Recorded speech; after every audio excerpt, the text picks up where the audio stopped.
The SEALs were out of options. Pinned in the shadows of a winding mountain pass, their ammunition was down to the last magazines. Enemy fire poured from both ridgelines, each echo bouncing off the rock walls like the valley itself was against them. No air cover, no drones, no chance of extraction, not without someone breaking through the storm of anti-air fire sealing the canyon. The last call they made wasn't for help.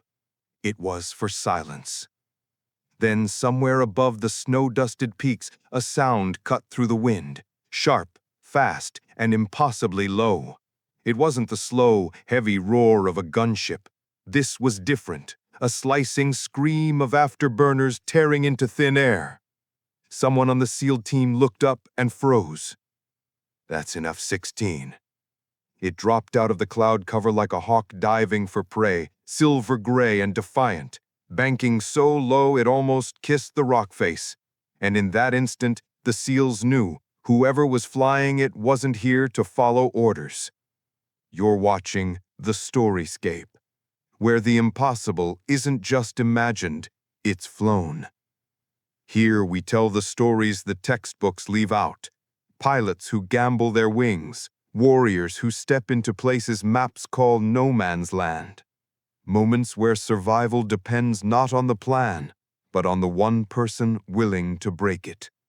So wherever you're watching from, the comfort of home, the mess hall, or a base halfway across the world, lean in, because this isn't just another mission. This is the day a pilot turned a mountain pass into her runway. The name wasn't military slang. It wasn't some catchy label for a waypoint on a map. It was history, carved into the memory of every pilot who had flown within 100 miles of it. Dead Man's Corridor had earned its name the hard way, through wreckage scattered along its slopes, through the echoes of missions that had vanished into static, and through the kind of silence that only comes when the mountains keep their secrets. It wasn't just dangerous because of the terrain, though that alone was enough to make most flight crews think twice. The pass was a natural choke point, two jagged ridgelines running parallel for almost 3 miles, with cliffs so steep that the winter sun barely touched the valley floor. The air currents shifted without warning, turning steady flight into a knife fight against gravity. And the walls of the pass, sheer granite and ice, were pockmarked with caves and crevices that made perfect hides for ground-to-air launchers. Whoever controlled the ridgelines controlled the sky. That's where the SEAL team found themselves now. What was supposed to be a clean intercept had turned into a cage match they couldn't win. They'd been inserted under cover of darkness the night before, moving with precision to catch a high-value courier rumored to be carrying encrypted data on the next phase of enemy operations.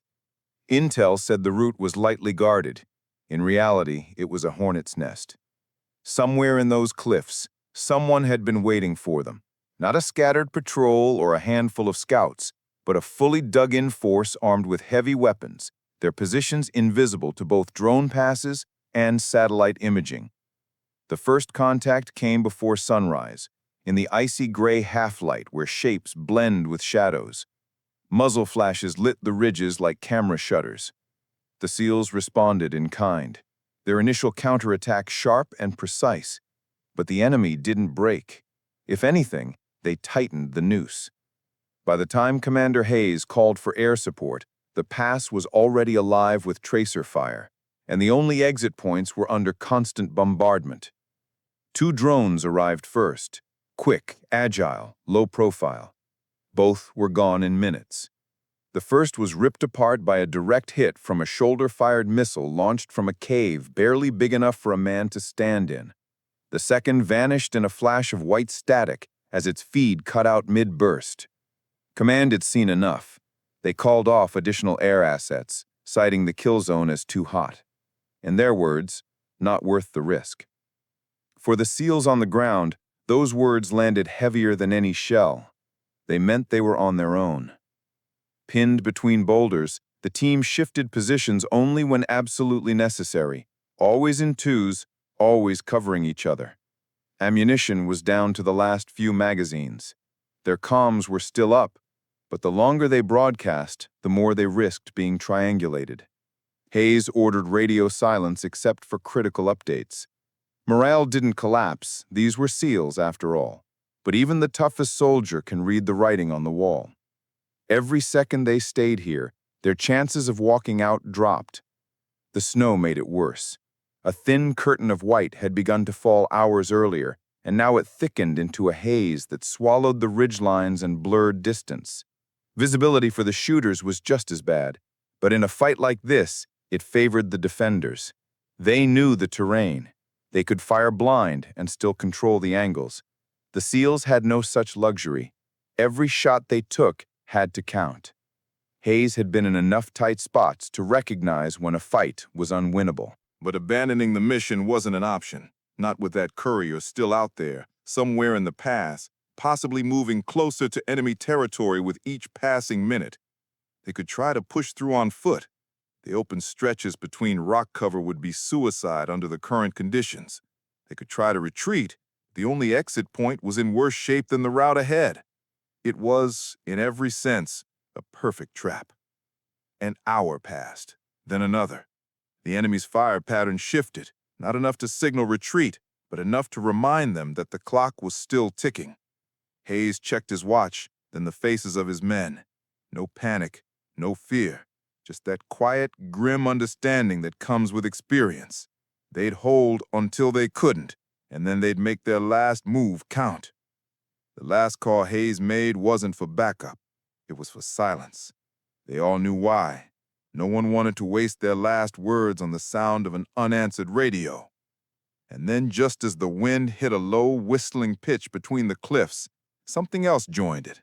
A different note, sharper, rising fast. At first they thought it was the wind shifting again, but then it grew louder, heavier, with a metallic edge that didn't belong to the mountains. The sound cut through the snow and stone like a blade. Not the heavy churn of a helicopter, not the slow rolling thunder of a gunship. This was something faster, meaner. Hayes looked up, squinting through the snow glare, and his eyes widened. An F-16 broke through the cloud cover above the pass, silver gray against the storm, nose angled down in a hunting dive. It banked so low against the cliff wall that for a heartbeat it disappeared entirely, then came screaming into view again, afterburners flaring like fire in the snow. No one called it in. No one had to.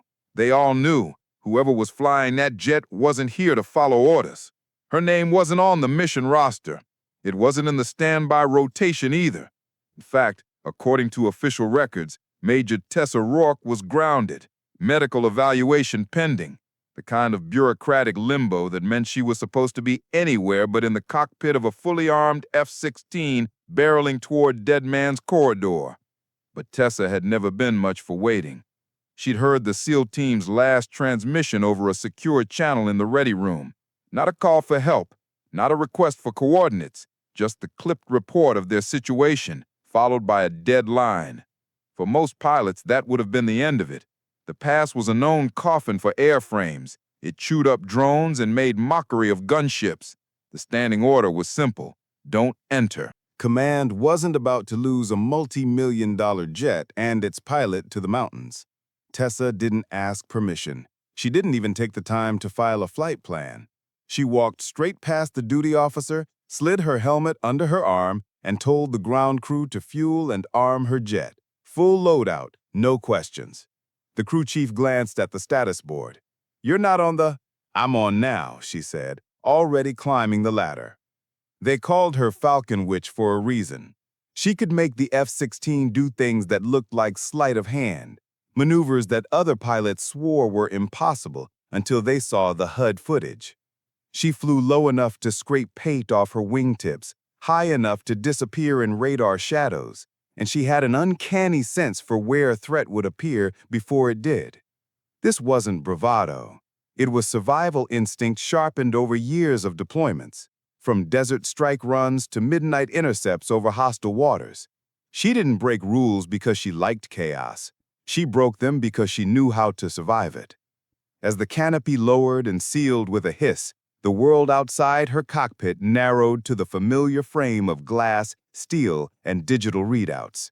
She tapped the engine start, felt the vibration through her boots, and watched the gauges climb. The afterburner test lit the wet tarmac behind her in a brief flash of orange before she throttled back to idle. Her comms crackled. Viper 2-1, you are not cleared for. She cut them off with a two-word reply. Too late. The climb out was clean at first. Thin, cold air, minimal turbulence, just the steady hum of the jet as she pointed the nose toward the coordinates she had memorized in the ready room. But 20 miles out, the weather began to close in. Thin cloud layers stacking over the peaks, snow scattering against the canopy. Perfect for what she needed. Below her, the terrain rose in jagged slabs, each ridgeline casting shadows over the next. The pass itself wasn't visible yet, but she could see the ridgeline where the SEALs were pinned. Her radar lit with intermittent pings, ground-based targeting systems waking up, searching for her. Most pilots would have stayed high, relied on speed and altitude to keep out of range. Tessa did the opposite. She dropped altitude fast, tucking the F-16 into the folds of the terrain, hugging the contour so tightly that the radar signature blurred into the mountainside. Her HUD flashed a missile lock warning. She didn't climb. She rolled hard into the canyon wall, using the cliff face itself as cover. The incoming missile overshot, confused by the sudden loss of target profile, and detonated harmlessly in the snow above. "Nice try," she muttered, pulling back into the narrow approach. The entrance to Dead Man's Corridor opened ahead like a jagged mouth, teeth of rock, ready to shred anything that tried to pass. But Tessa didn't slow. She knew the SEALs were running out of time, and the only way to keep them breathing was to make the enemy look up. She lit the afterburners and dropped into the pass. The moment Tessa's F-16 sliced into Dead Man's Corridor, the pass came alive. Muzzle flashes erupted from the rock faces, bright specks in the snow and shadow. She could see them even through the shifting mist. Heavy guns dug into crevices, the barrels tracking her as she flashed between cliffs. The enemy had positioned themselves like they'd done this 100 times. She had one advantage: they'd never faced her. The SEALs on the ground heard her before they saw her. The roar of her afterburners rattled the ice clinging to the cliff above their heads. Then a silver-gray streak ripped past the opening in their line of sight, banking so hard it seemed to defy physics. Hayes knew immediately whoever was in that cockpit wasn't here for a pass and wave. They were here to fight. Tessa's first run was pure disruption. She didn't unleash her weapons immediately. Instead, she flew low, baiting the gunners into revealing themselves. Every flash of tracer fire became a mark on her mental map. Every plume of smoke was a firing position she'd remember. By the time she reached the far end of the corridor, she knew exactly where the real threats were. She rolled the jet into a climbing turn, pulling enough G's to make her vision blur. At the apex, she flipped the F-16 inverted and dove back into the pass from the opposite direction. This time, her fingers danced over the weapons controls. The first ripple of rockets slammed into a gun nest halfway up the east ridge, sending shards of rock and steel tumbling into the gorge below. On the ground, the SEALs shifted into offensive posture. The moment the enemy file slackened, they moved, bounding between cover, laying down bursts of rifle fire to keep heads down. Tessa's runs were buying them seconds, and seconds in a fight like this were gold.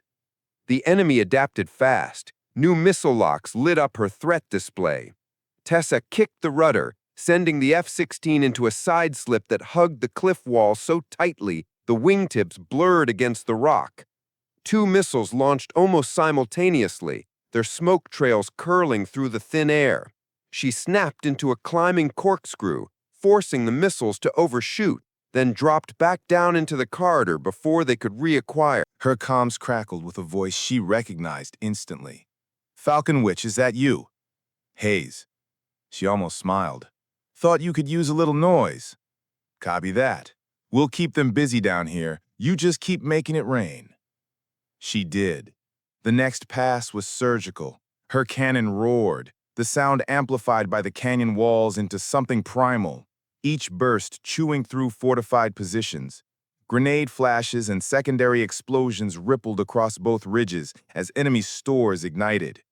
Every strike opened breathing room for the SEALs, who pushed further toward the extraction point with each gap she tore in the enemy line. But the corridor wasn't done fighting back. As she lined up for another pass, her radar warning blared with a tone she didn't like, a high-angle lock from somewhere deep in the pass, the kind of shot that didn't come from a man-portable launcher. This was heavier, mounted, anchored. If she stayed, they'd pin her in the kill box. If she left, the SEALs wouldn't make it to the exit. She shoved the throttle forward until the afterburners roared like a living thing and muttered to herself, "One more run." The locked tone in Tessa's headset was constant now, a shrill, unblinking reminder that somewhere in this narrow kill zone, a weapon was pointed straight at her. Not just any weapon. The radar signature was jagged, intermittent, the kind that meant it was buried deep enough to break up the reflection. That meant reinforced emplacement, likely hidden in a rock alcove, a weapon that could punch straight through an F-16 skin.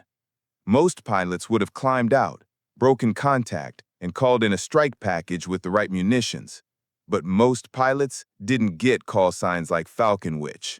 She banked hard left, hugging the cliff so close she could see snow whip off the ledges in her jet wash. Her eyes scanned every shadow, every unnatural shape along the ridge. Then she saw it. Just a glint at first, half hidden behind a jagged outcrop, angled down toward the corridor. The barrel was massive, mounted on a platform carved right into the rock face. It was the kind of gun you built to kill aircraft, not scare them. She had maybe 6 seconds before they fired. On the ground, Hayes and his team were moving under her cover, but they saw the change in her flight pattern. She was climbing and dipping, weaving like she was threading an invisible needle. One of the SEALs, Sergeant Torres, swore under his breath. "She's hunting something. Yeah, and I'm betting it can kill her." Tessa didn't break eye contact with the target. She rolled inverted, dropped altitude, and came in from below the gun's line of fire. A maneuver so tight, it scraped her altitude readout to double digits. The G-forces hit her hard, pressing her into the seat, but her hands were steady on the stick. At the last possible moment, she leveled the nose, locked the pipper on that sliver of steel, and squeezed the trigger. The F-16's 20mm cannon barked in a long, controlled burst, the sound ricocheting through the canyon like thunder. The first round sparked off the rock face, but the next found their mark. The gun emplacement erupted in a violent flash, fragments of steel and rock spiraling into the air before vanishing into the snow below. Her threat display went silent. She pulled up hard, climbing out of the narrowest section of the pass, her chest heaving against the G-suit. But there was no time to celebrate. She could hear the SEALs over comms now, their breathless updates as they pushed toward the extraction zone. Every meter they gained was under her protection, and she wasn't about to let them run it alone. "Falcon Witch," Hayes' voice cut in, steady despite the gunfire in the background. "If you've got one more in you, now's the time." She checked her fuel, low but workable. Weapons, lighter now, but enough for another run. She leveled out at the far end of the corridor, flipped the jet into a high G turn, and brought the nose back toward the fight. One more run. Tessa leveled at the end of the corridor and let the jet run long enough for her breathing to settle and the blood to come back into her vision. The G's from the last pull had tunneled her sight into a gray ring at the edges. She flexed her fingers once, twice, rolled her shoulders under the harness, and checked the board with a quick, practiced sweep. Fuel was a bruise on the gauge, enough for minutes, not hours. 2 rocket pods showed partial loads. The centerline tank was nearly dry. The 20mm had plenty left, but the barrel temps were ticking upward. I could feel the airframe's fatigue through the stick, a faint buzz that told me every rivet in the jet knew what it had just done. None of it mattered. The SEALs were moving, and the only way they'd make the saddle for extraction was if she stapled the enemy's head to the rocks one more time. She teed the net. Falcon Witch on the turn. Mark your position. Hayes came back immediately, professional and unflinching, even with chaos chewing at the edges of his words. Green smoke at the break in the east wall. We're 200 meters short of the saddle. Contact North Ridge, staggered pairs, possible remnant launcher. If they're set for enfilade, we'll eat it. Copy. Keep the smoke low. I'm coming in from the cold side. She broke the F-16 over the spine of the range and dropped the nose as if she meant to bury the jet in the snowfield. At the last second, she carved into a high-alpha crosswind drift that knifed her down the cliff face, riding the gust like it belonged to her. The mountain pass rushed up, a stony throat swallowing sky. She slid the jet into it, throttle forward until the afterburner coughed a blue glare that shook ice from the ledges. The first muzzle flashes appeared on the north wall. 3, then 5, then more. Brightest around an ugly slab where someone had figured out how to anchor a team behind rock and still get angles on the saddle. She didn't bother to lock. The pipper was enough. She walked the Vulcan across the shelf in a hard, controlled stitch, rock bursting in pale fans, figures tumbling backward out of sight. The return fire stuttered, then dimmed. The pass answered with something meaner. Her RWR sang a note that was all throat and no breath. Dirty acquisition, close, the kind of lock you only get from a second-line tube held by a man who has fired at aircraft before. She didn't waste a flare. She pitched the jet into the cliff again, used the stone for a mask, and then snapped a reversal so abrupt the harness bit her collarbone. The missile took the bait and chased the heat trail she'd left, detonating in the dead air she'd been in half a heartbeat earlier. Shrapnel flayed the space she should have filled. She wasn't there. "Contact suppressed," she said, voice flat for the team on the ground. "Keep moving." "Moving," Hayes confirmed. "We're at the cleft. One casualty down to a drag, 40 meters to the saddle." Tessa forced herself to widen the picture. It was easy to fixate on the ridge that had just tried to kill her, but the corridor never worked from one direction. The east wall had that false quiet she'd learned to fear. She drifted a meter higher than she'd like, just enough to see over a lip of rock that caught the snow and hid the shapes behind it. There they were, a two-man crew with a tripod like junk metal welded at bad angles, but aligned perfectly with the saddle. A third man holding tubes at his feet, a spotter hunched behind a shard of basalt, binoculars up. They weren't firing. They were waiting for the Chinook rotors. Smart. Lethal. She couldn't bring a bomb into a balcony that narrow without risking the team. Rockets would do, but only if she floated them just so, letting the motors curve into the strike instead of punching straight. She slid the master to CCIP, checked the pod, felt the appetite of the angle, and gave herself the one thing most pilots are trained to disallow: a heartbeat more time than the book says. The jet seemed to hold its breath with her. She pressed, released, pressed again, short pairs that arced shallow, bellies glowing as they rose and turned, then folded into the alcove with a sound like hot steel dropped into water. The ledge vomited dust and flame. The tripod went sideways. The spotter threw his arms up too late. "Launcher position destroyed," she reported, already easing off to protect barrel temp for the last inevitable cannon run. "Hayes, status." "On the saddle. Smoke is up. Birds inbound?" The command net crackled over the shared frequency. "Eagle flight, 2 minutes to your mark. Wind over the ridge is ugly. Keep your smoke tight." Tessa took the minute and spent it like it was gold. She climbed high enough to be visible to every rifle and launcher still thinking about an angle, rolled the jet to show her profile and taunt them, and then dragged them, as a group, to one side of the corridor, away from the saddle, away from the approach lane the helicopters would need. Tracers chased her. A few were too near. She counted them out with a mechanic's cold interest. 3 on the west wall, 1 stubborn barrel to the north, sporadic from the south like nervous handwriting. Good. Let them write to her. She would answer. She turned back on a line that made no sense until it did. The shot was oblique, the kind you don't take unless you trust the gun, your wrist, and the mountain's indifference. She didn't stitch this time. She tapped, 3 short rips that touched the mouths of caves and the edges of rock where the tracers had come from, each burst playing the canyon like percussion, crack, crack, crack, until the echoes blurred and the firing stopped. When the smoke thinned, the lanes were clean. Eagle, corridor sanitized. You're clear to the saddle. Commit. Copy, Witch. Committing. She saw them before she heard them. 2 dark discs cresting the ridgeline, snow feathering outward under the rotor downwash.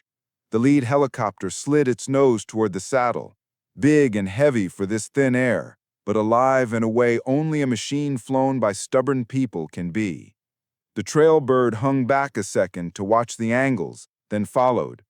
The whole valley held still to watch them try to balance flight and gravity on a stone lip the size of a basketball court.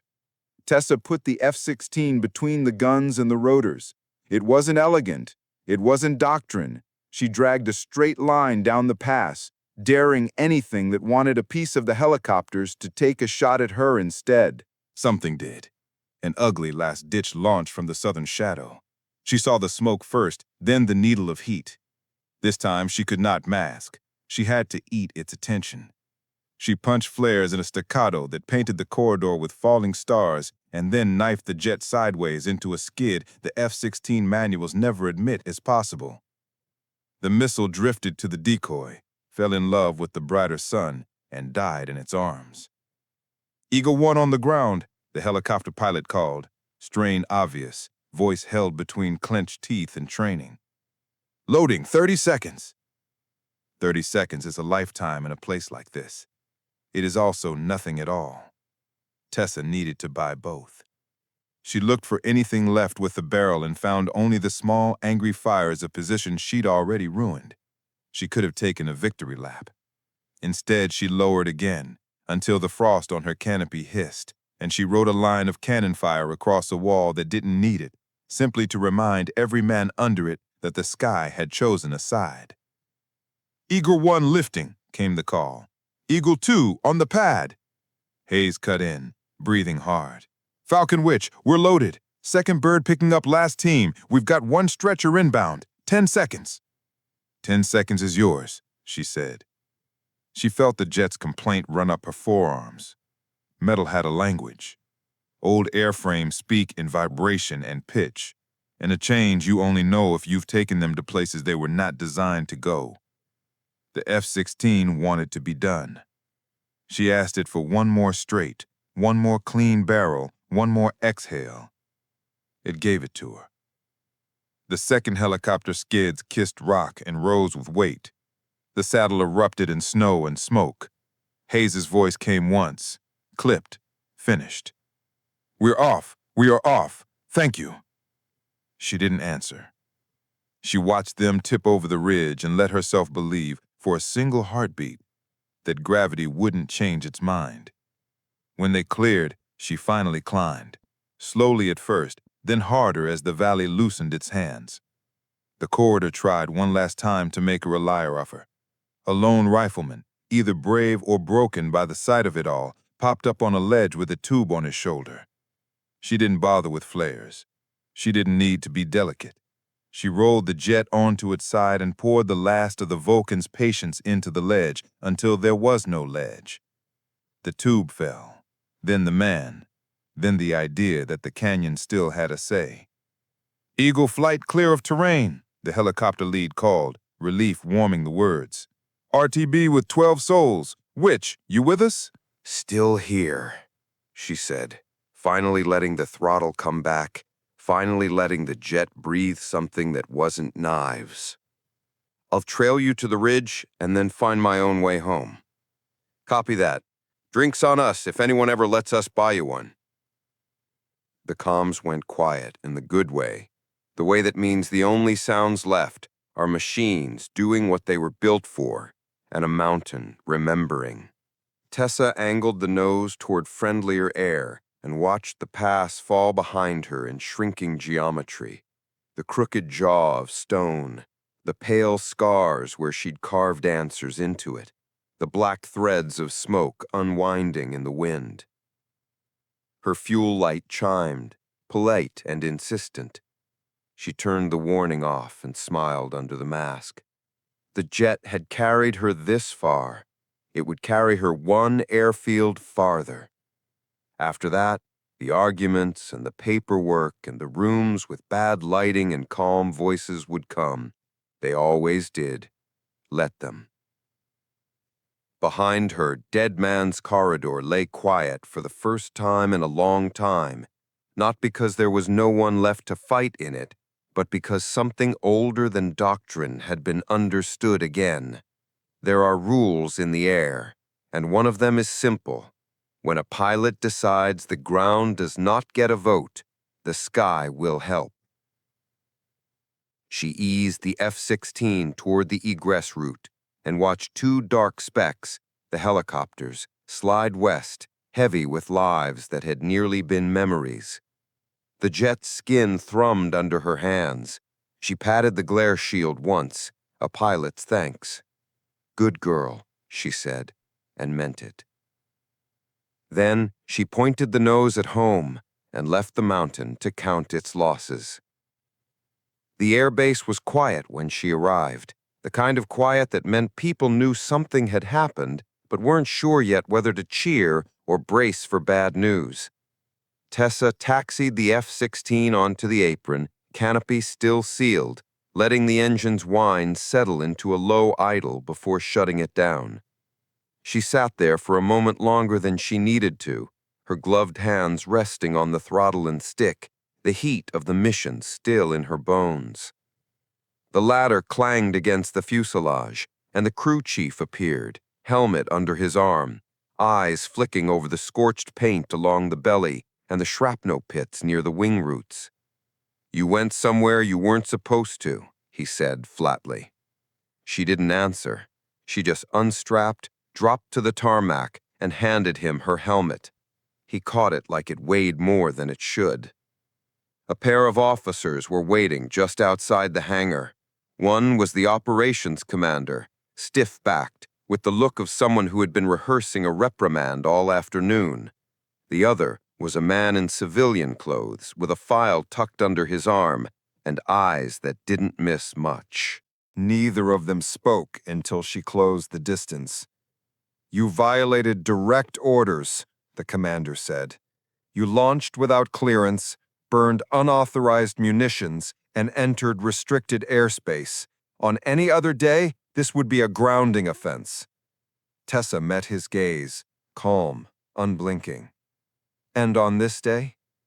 He hesitated just a fraction. "On this day, 12 operators came back alive because of what you did. Command will consider that."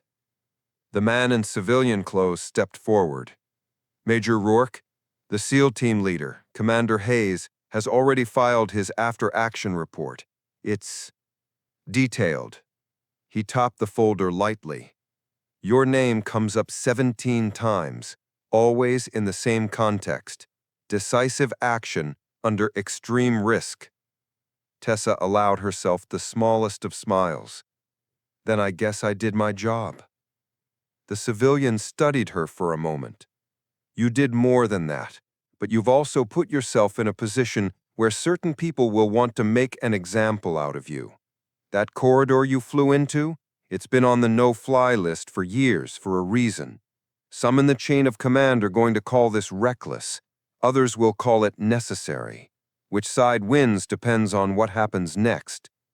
She shrugged. "I'll take my chances." The crew chief, still holding her helmet, spoke up. "Sir, with respect, you didn't see what she just did. No one else could have flown that line. No one." The commander's jaw tightened, but he didn't argue. Instead, he gave a short nod. "Stand down for now, Major. You'll be debriefed in the morning." As they walked away, the civilian lingered just a step behind. "Falcon Witch, Dead Man's Corridor has a reputation, but after today, it has a ghost story too. And the enemy, they're going to think twice before setting up there again." She didn't reply. She didn't need to. The hum of the cooling engine behind her, the faint smell of scorched metal, and the image of the seals lifting away from that deadly saddle were enough. By the time she reached the dim light of her quarters, the adrenaline was fading, replaced by the dull ache of every muscle she'd held tense for hours. She sat on the edge of the bed, unzipped her flight suit, and let the silence settle in. Outside, the sky over the mountains had gone dark, and the first stars were breaking through. Somewhere out there, the past still existed, the same jagged teeth, the same shifting winds, the same deadly shadows. But tonight, for the first time in years, it was quiet. And she knew deep down that if it ever woke up again, she'd be ready to go back.